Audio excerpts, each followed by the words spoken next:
Hi guys, आप सभी का स्वागत है आज की इस वोकैबुलरी एक्सरसाइज में, जहां पर कुछ इंटरेस्टिंग और इंपॉर्टेंट वर्ड्स मैं आपके लिए लेके आया हूं। पहले मैं आपको बताता हूं कौन से वर्ड्स हैं, उसके बाद एक एक करके शुरुआत करते हैं। वर्ड्स हैं probable, ineffectual, enforce, reliable, rebel, deliberately, severe, volunteer, voluntarily, coronation. तो आइए शुरुआत करते हैं हमारे पहले वर्ड से, जो कि है प्रोबेबल। प्रोबेबल का मतलब होता है संभावित। संभावित यानी कि जिसकी संभावना है, कंफर्म नहीं है, संभावना है। The probable date of his marriage is 23rd of August. The probable date of his marriage is 23rd of August. उसकी शादी की संभावित तारीख 23 अगस्त है। It's probable that I don't continue my job. It's probable that I don't continue my job. यह संभावित है कि मैं अपनी जॉब कंटिन्यू न करूं। Next word इनइफेक्चुअल। इनइफेक्चुअल का मतलब होता है निष्प्रभावी या बेअसर, जिसका कोई प्रभाव न पड़े, जो बेअसर हो, जिसका कोई असर न पड़े, उसे हम इनइफेक्चुअल कहते हैं। All his efforts against poverty were ineffectual initially, but he didn't lose hope. All his efforts against poverty यानी गरीबी के खिलाफ उसके सभी प्रयास इनिशियली इनफेक्चुअल थे, यानी शुरू में तो अप्रभावी थे, लेकिन उसने उम्मीद नहीं छोड़ी। The pain of this wound is ineffectual due to the medicines.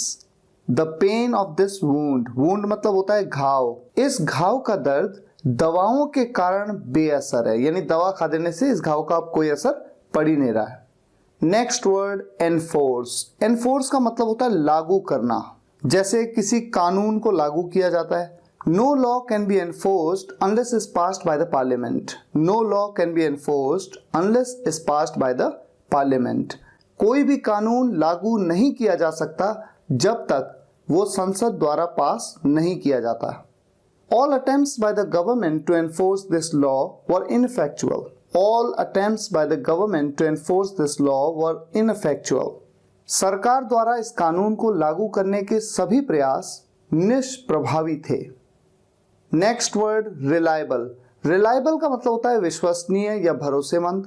The police got this news from a reliable source. The police got this news from a reliable source. Police को एक विश्वसनीय स्रोत से यह खबर मिली। As far as I know my driver is a reliable person. जहां तक मुझे पता है, मेरा ड्राइवर एक भरोसेमंद आदमी है। Next word rebel. Rebel. Rebel का मतलब होता है बागी या विद्रोही। He was a rebel, that's why they fired him from the team. He was a rebel, that's why they fired him from the team. वह एक विद्रोही था, इसीलिए उन्होंने उसे टीम से निकाल दिया। His rebel behavior on everything became the reason of his failure. His rebel behavior on everything became the reason of his failure. हर चीज पर उसका विद्रोही व्यवहार उसकी असफलता का कारण बन गया। Next word deliberately. डेलिबरेटली का मतलब होता है जानबूझकर।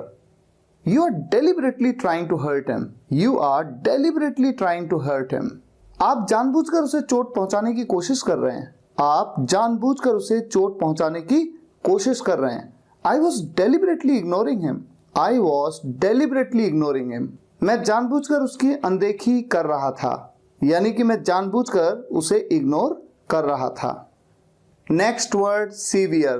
सीवियर का मतलब होता है गंभीर। Severe illnesses are not covered in this insurance policy. इस बीमा पॉलिसी में गंभीर बीमारियां शामिल नहीं हैं। He experienced severe pain in his left leg, so he had to rush to hospital. He experienced severe pain in his left leg, so he had to rush to hospital. उन्होंने अपने बाएं पैर में गंभीर दर्द का अनुभव किया, यानी सीवियर पेन को उन्होंने एक्सपीरियंस किया, इसलिए उन्हें अस्पताल जाना पड़ा, यानी कि तुरंत निकलना पड़ा, भागना पड़ा। Next word volunteer. वॉलंटियर का मतलब होता है स्वयं सेवक। कौन होता है स्वयं सेवक? जो बिना पैसे के काम करता है, यानी पैसा नहीं लेता, स्वेच्छा से काम करता है।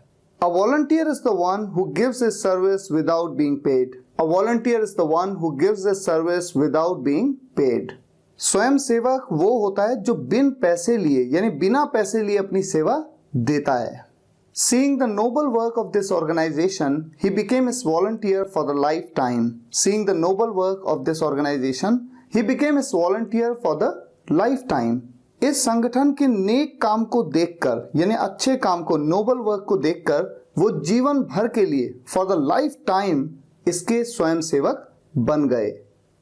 अगला वर्ड वॉलंटियर से बना है वॉलंटैरिली, जिसका मतलब होता है स्वेच्छा से या अपनी इच्छा से। वॉलंटैरिली, इसे सही से प्रोनाउंस करना है आपको, voluntarily. You join the company voluntarily, we didn't force you. You join the company voluntarily, we didn't force you.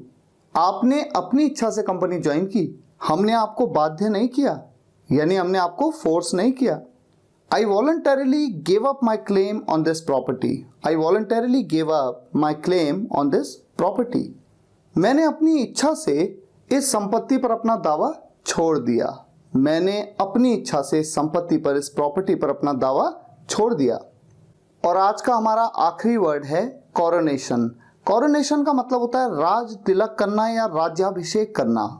Coronation is the act of putting the crown upon a monarch's head. Coronation is the act of putting the crown upon a monarch's head. Coronation का मतलब होता है राज तिलक करना, crown का मतलब होता है ताज, और मोनार्क का मतलब होता है सम्राट। एक सम्राट के सिर पर मुकुट लगाने के कार्य को राज्याभिषेक करना कहते हैं। All the people gathered at the coronation hall. All the people gathered at the coronation hall.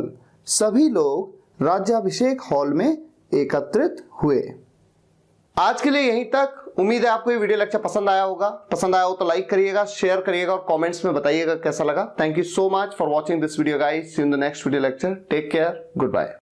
सभी वीडियोस एक के बाद एक देखने के लिए आप चैनल की प्लेलिस्ट में जाइए या फिर स्पोकन इंग्लिश गुरु एंड्रॉइड ऐप इंस्टॉल कर लीजिए। आप चाहे तो कंप्लीट कोर्स किट भी मंगवा सकते हैं, जिसमें मेरी सभी बुक्स हैं और साथ ही लेसन वाइज वीडियोस की पेन ड्राइव भी। विजिट करिए मेरी वेबसाइट www.spokenenglish.guru।